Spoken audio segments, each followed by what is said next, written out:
Hello everyone, welcome to Miss Doc T. This is Dr. Farheen, General Medicine resident, and today let's discuss Takayasu arthritis.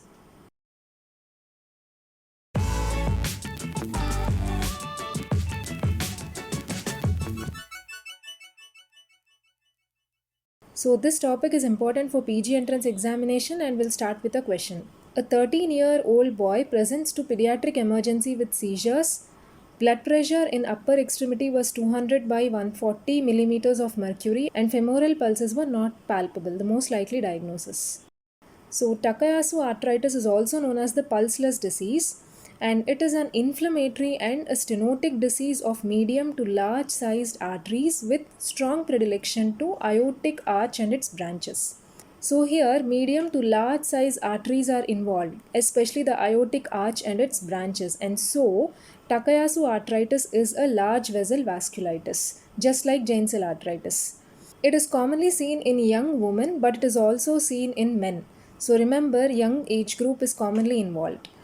The pathogenesis of this disease is uncertain. Some say there is an unidentified antigen in the aortic wall which acts as the trigger. So this antigen leads to infiltration of mononuclear cells, of which lymphocytes are important. So T lymphocytes are important, thereby leading to intimal proliferation, fibrosis, and scarring of the blood vessel wall.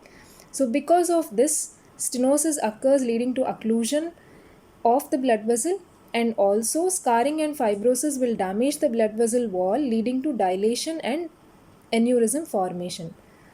So, the pathogenesis of Takayasu arthritis is because of T lymphocyte. So, it is a T cell mediated vasculitic syndrome.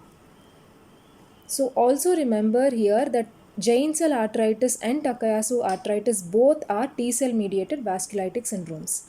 Now, coming to the clinical features. So, this is a large vessel vasculitis and it commonly involves the branches of aortic arch. So, in the descending order, the subclavian artery is most commonly involved, followed by the carotid and then the abdominal aorta.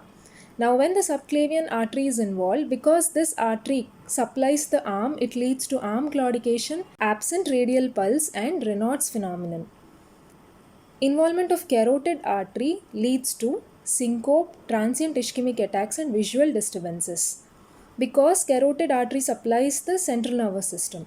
And involvement of abdominal aorta leads to abdominal pain, nausea, and other non-specific abdominal complaints. And also, there is a risk of abdominal aneurysm formation that may rupture, or there is also a risk of aortic dissection.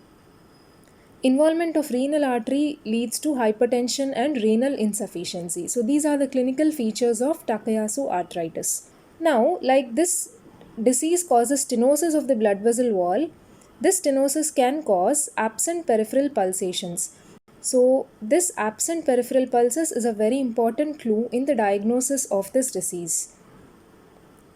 And that is why Takayasu arthritis is also known as the pulseless disease.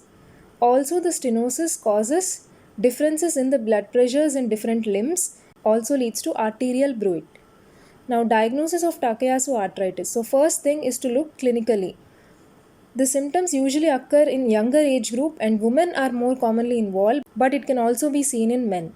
Typically, there is absent peripheral pulsations and there are differences in the blood pressure in different limbs.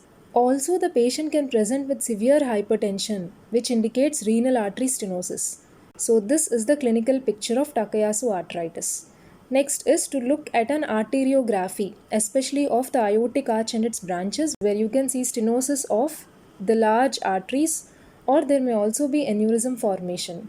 And the third thing in the diagnosis is to look at a histopathological examination. So, this histopathological examination is usually not done.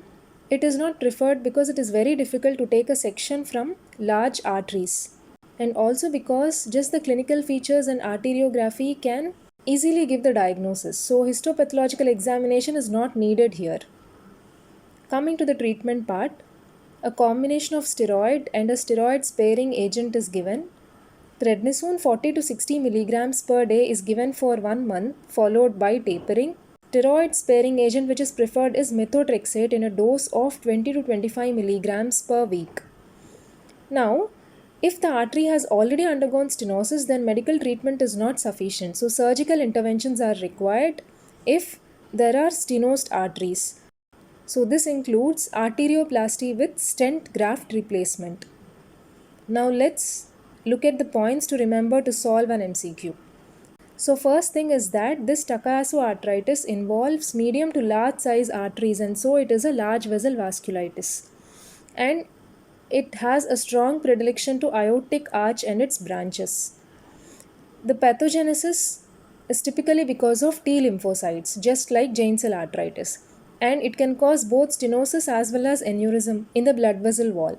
Involvement of subclavian artery causes absent radial pulse. Involvement of carotid artery causes syncope, transient ischemic attacks, and other neurological symptoms. And involvement of renal artery causes hypertension, which is usually very severe.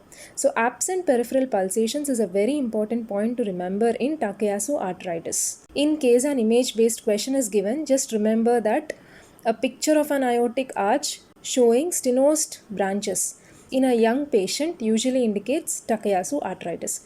Now coming back to the question, a 13-year-old boy presents to the pediatric emergency with seizures. Blood pressure in the upper extremity was 200 by 140 millimeters of mercury. The femoral pulses were not palpable. What is the most likely diagnosis? So the key word that is given here is that peripheral pulse is not palpable. This is a very important clue to diagnose Takayasu arteritis. And other hints which are given is a young age group, so 13 years. So young age is also a clue for the diagnosis.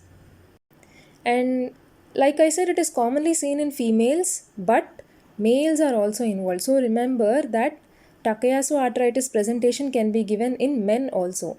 Then seizures indicate involvement of the carotid artery.